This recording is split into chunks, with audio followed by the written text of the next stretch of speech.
नमस्कार साथियों, आप सभी का स्वागत है। जैसा कि आप लोग जानते हैं कि आज 4 अक्टूबर है और आज जो है प्रोटेस्ट होना था बीपीएससी टीआरई 4 में सीटों की कटौती को लेकर, लेकिन रात में ही छात्र नेता दिलीप को अरेस्ट कर लिया गया।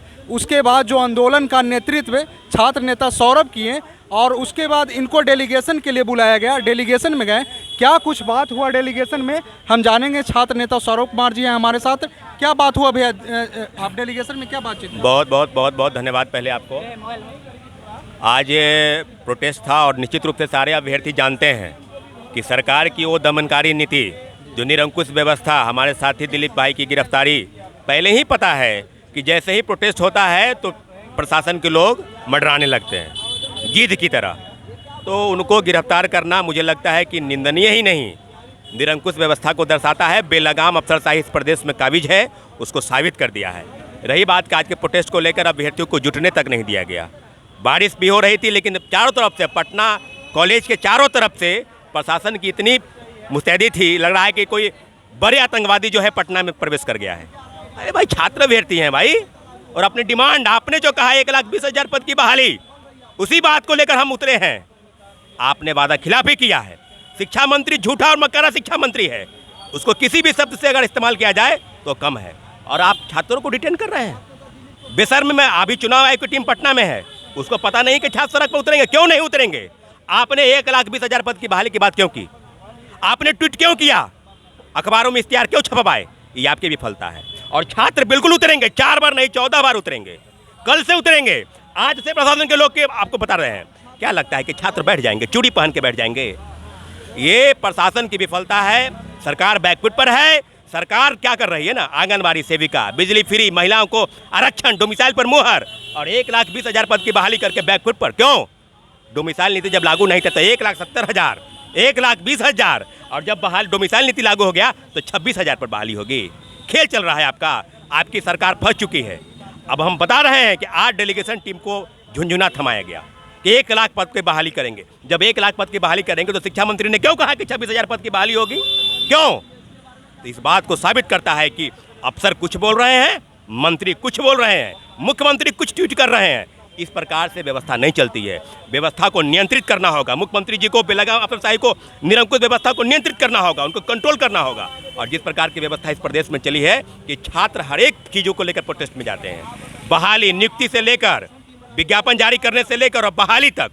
तो मुझे लगता है कि डेलीगेशन टीम को बस यही झुंझुना थमाया गया। 1,00,000 पद की बहाली हम करेंगे, लेकिन विज्ञापन जारी नहीं होगा।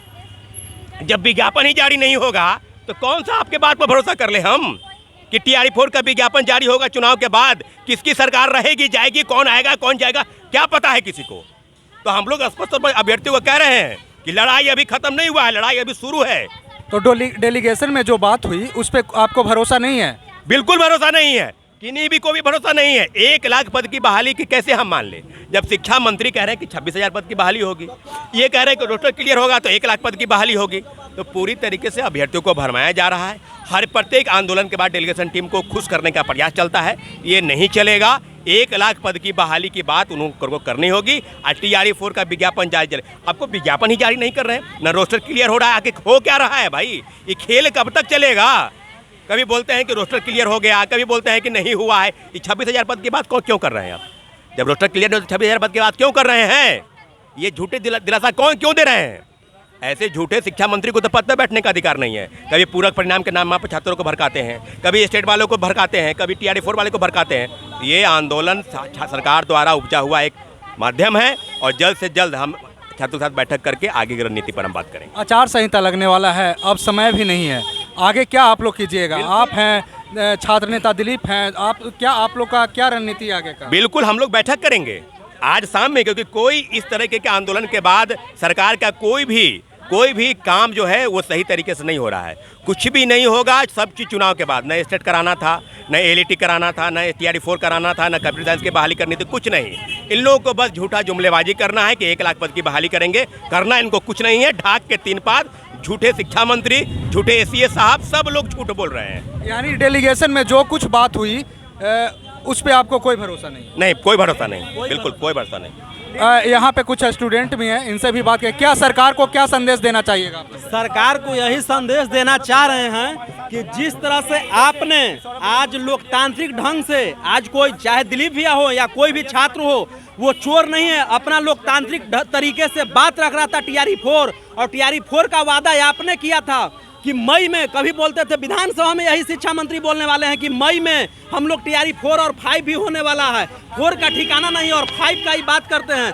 हर जब 16 जुलाई, किस बात की भरोसा करें? 19 तारीख को दिलीप भैया और डेलीगेशन टीम गई थी तो बोला गया था कि आप लोग का जितना मांग कर रहे हैं उससे ज़्यादा हम लोग वैकेंसी की बात कर रहे हैं, ऊपर से हम लोग का प्रेशर है, 5 दिन इंतजार करिए। माध्यमिक शिक्षा उप निदेशक हैं, उनके द्वारा बोला गया था। लेकिन आज पूरी तरह से टीआरई 4 को साजिश के तहत लास्ट में आज सचिव के द्वारा बोला गया, मुख्य सचिव महोदय के द्वारा, कि नहीं दिया जाएगा और इलेक्शन के बाद दिया जाएगा। इसका क्या भरोसा है जब 16 जुलाई को मुख्यमंत्री जी बोल दिए कि जो भी सीट खाली है उसका जल्द से जल्द विज्ञापन निकाल के रिक्ति को पूरा किया जाए।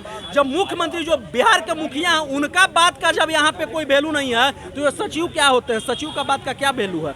किस बात का डेलीगेशन टीम भरोसा करे मुख्य सचिव के बात को? अगर आपको देना था तो आप विज्ञापन ही जारी कर देते, आप बाकी चीज इलेक्शन के बात करते, लेकिन आपके द्वारा नहीं विज्ञापन दिया गया। और सबसे बड़ा ये जो वादा फिरोशी है, जब विज्ञापन बोला गया तो ये माननीय शिक्षा मंत्री पशुपालन मंत्री के लायक हैं, उनसे भी उस पोस्ट के लिए भी लायक नहीं है। इनके द्वारा हरदम बोला गया था कि 8 दिन में हम बीपीएससी को अधियाचना भेज देंगे, लेकिन इनका 8 दिन कभी पूरा नहीं हुआ है।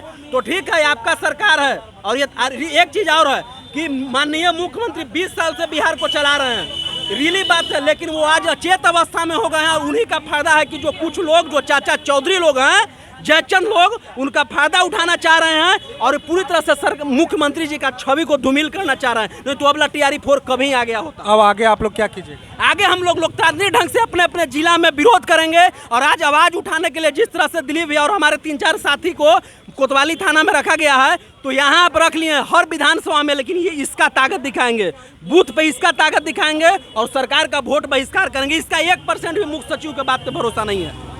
तो बिल्कुल आप लोगों ने छात्रों को सुना और जो भी अपडेट है, डेलीगेशन में गए छात्र नेता सौरभ जी को सुना।